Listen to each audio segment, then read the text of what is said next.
in some Asian countries, in some Indian places, in some North America, Central America. Bitter leaf have been consuming for centuries now as foods, but we don't know the medicinal value of bitter leaf. And here in Africa, we have the sweet bitter leaf. We have the bitter leaf. We have the two types. The bitter leaf is called the Veronia amygdalina, while the sweet one is called the Veronia advoria. There are two different species. You can show them around the bitter leaf, how it's growing around the farm, so you can show them the bitter leaf. So we have two different species, but the one I am talking about today, this is the part 2 on the same bitter leaf. We have talked about the part 1 on the other video. So this is the part 2 on the same bitter leaf. If you want to take care of maybe anybody with any kind of bacterial infection, because bitter leaf, you see, it contains antibacterial properties, it contains anti-inflammatory properties. It kills bacteria into the body. It prevents you from getting bacteria. Anybody with such a problem, maybe infections, and infections can be caused by the environment we live, the kind of food we eat, and the kind of bathroom and the kind of toilet we visit on a daily basis. So those things can easily cause a bacterial infections. So we advise you that if you want to treat any kind of infection, whether candidiasis, whether syphilis, whether chlamydia, whether E. coli, staphylococcus bacteria, you want to treat such a problem, you are going to use bitter leaves. So keep on watching the video. After this part 2, we'll be coming up with the part 3, the roots of the bitter leaf, on how to use the roots of bitter leaf with neem tree, the roots of neem tree to treat high pass infection. Anybody with high pass infection, we want to treat high pass infection, we are coming out with more videos, so keep on watching our channel. But in today, we are going to talk about this general infection, whether gonorrhea infection, whether staphylococcus bacteria. You want to treat E. coli, chlamydia infection, you want to use bitter leaf, you take care of such a problem. And bitter leaf here is a common plant. We consume it all daily basis. We use it for soup, we use it for vegetables, we use it on daily basis.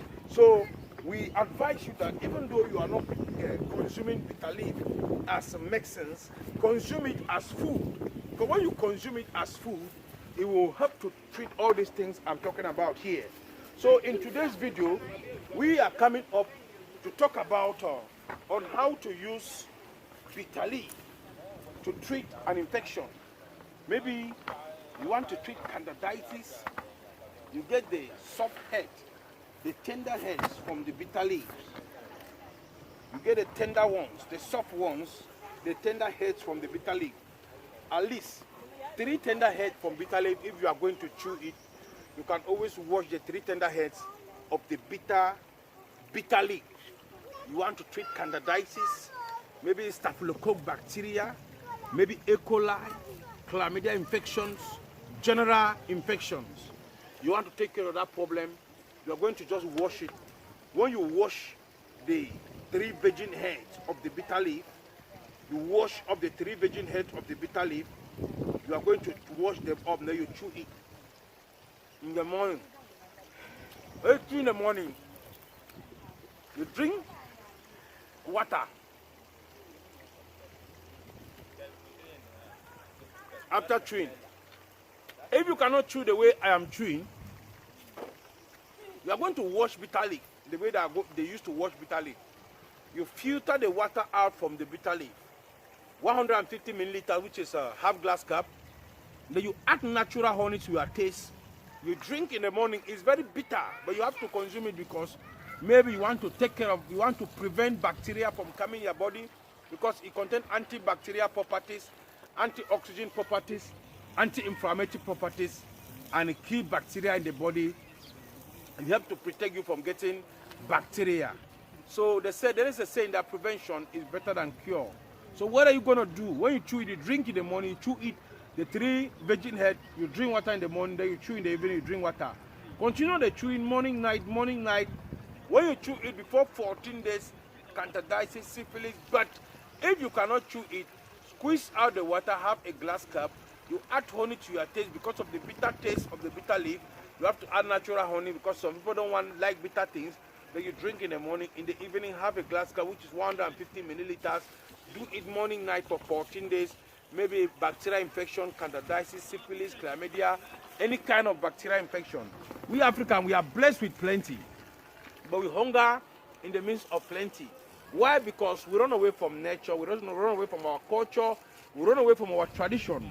We consume bitter leaf as vegetable on daily basis, we consume it as food on daily basis, and it contains all the vitamins that you need. It gives blood into the body, it purifies the blood, it detoxifies the entire system, and it helps to empower the immune system. Even though you are not sick, there is a need for you to consume bitter leaf on daily basis for you to be healthy. So keep on watching our video. We are coming out with the part 3 on the same bitter leaf on how to treat high pass infection with the root. So keep on watching. Make sure you share to friends and family. Drop a comment below at the comment section what you think about African foods, what you think about African medicines, African tradition. Keep on watching our video. Subscribe to our channel. Click up the notification button so that when we drop a video like this, you can always be notified, and drop a comment below at the comment section. Drop a comment below at the comment section. Your testimony on consuming bitter leaf for infection. You are free. Drop the comment at the comment section what you think about bitter leaf. We Palm Africa, we Palm Ghana.